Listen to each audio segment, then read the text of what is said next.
আইপিএলের ১৭তম আসরে সর্বশেষ ম্যাচে মুখোমুখি হয় চেন্নাই সুপার কিংস এবং রয়্যাল চ্যালেঞ্জার্স বেঙ্গালুরু।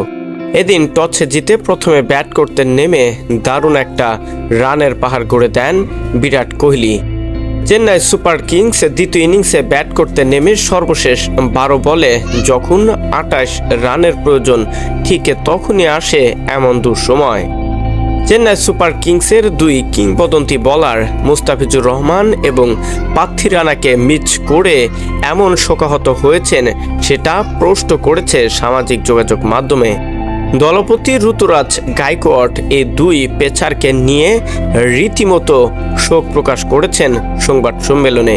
তিনি তো পোস্ট করে বলেছেন, challenge right from the first game, Pathirana got injured, we missed Fizz as well. আমরা দুজনকেই খুব মিস করছি আমাদের দলের জন্য।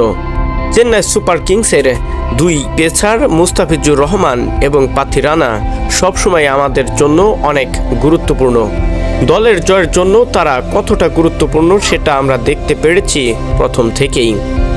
রয়্যাল চ্যালেঞ্জার্স বেঙ্গালুরুর বিপক্ষে যদি এই দুই ক্রিকেটার থাকতো তাহলে হয়তো এত রান তারা করতে পারতো না, আর আমরাও খুব সহজে জয়টা নিশ্চিত করতে পারতাম আমাদের দলের জন্য।